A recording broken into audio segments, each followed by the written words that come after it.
Hey, Foundry, it's great to be with you again. I hope that you have enjoyed a little bit of extra time this week as we celebrate the 4th of July, and hopefully it provided you with a little bit of space to practice this idea of simplicity that Scott talked about this last Sunday.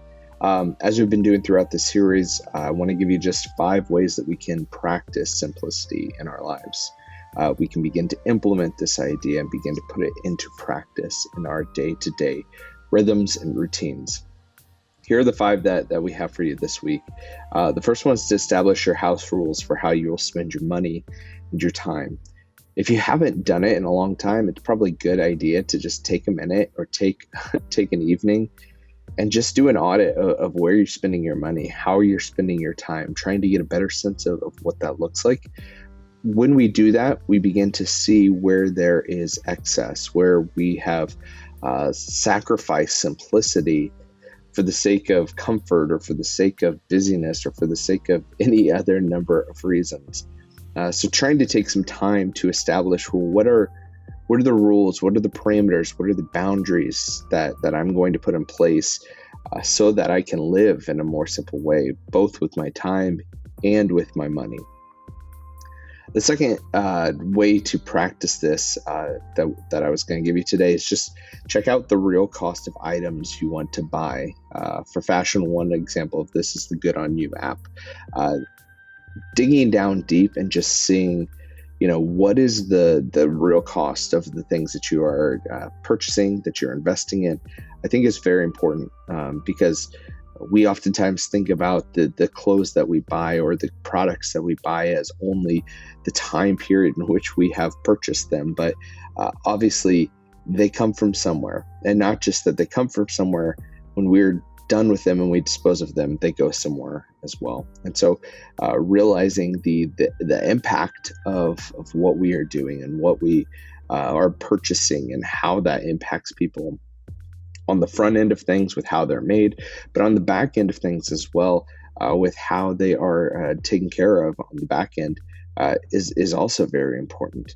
You could spend some time just researching even the trend that has happened globally of just clothes being dumped in different places from America and from other countries as well, where we have invested in fast fashion and instead it has led to this excess of clothes just being polluting and dumped in other countries all across the world. So taking some time to realize the real cost of the items that we buy is a good way to just check ourselves and to see if we are spending money in a way that we believe matches our views in terms of ethics.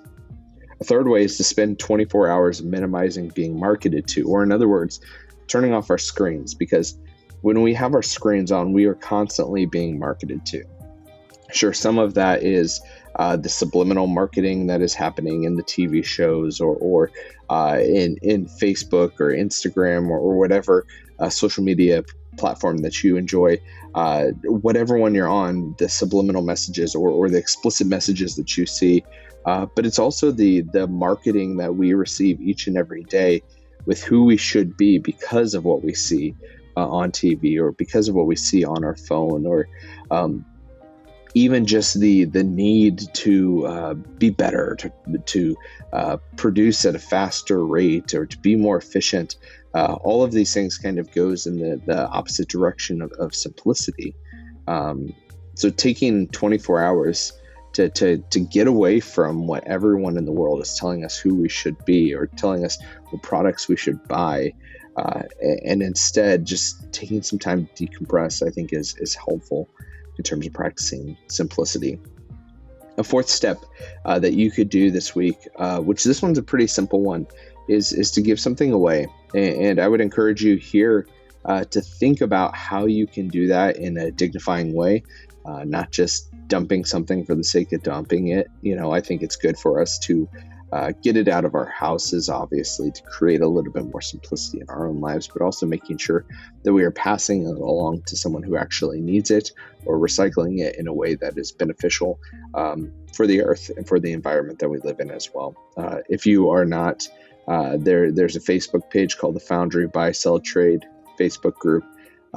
This is a place where people from our community sometimes just go on there and they share, hey, I have this thing, I don't need it anymore, just looking to get it out of my house. Is anyone interested? Or I have this other item that hey, I'm going to sell, but if I can sell it in this group, I'm going to sell it for a discounted rate.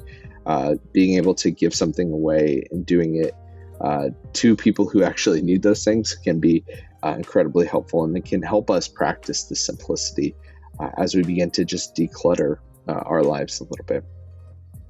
And the last practice for developing simplicity in our lives is to create a fun outing. Maybe this is by yourself, maybe this is with a friend, celebrating just simple pleasures. Maybe that's a bike ride, a good cup of coffee, maybe that's a sunset, maybe that's just being out in nature, but taking time to actually slow down and to see things that oftentimes we just move so fast past.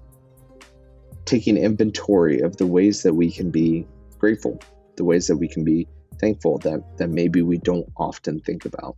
Even within our own selves and our own bodies, being out in nature obviously is beauty to the sight, but it also can be just smell great, and taking appreciation for the ability to smell rather than just rushing past the reality that we can do that each and every day.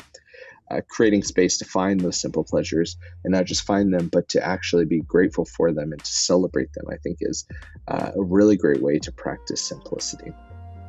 That's what we've got for you this week. I hope that you can begin to implement some of these things into your life. If you have other ways that you have begun to implement some simplicity into your life, please make sure to let us know. Drop them in the comments, send us a message, tell us about how you have done that as well.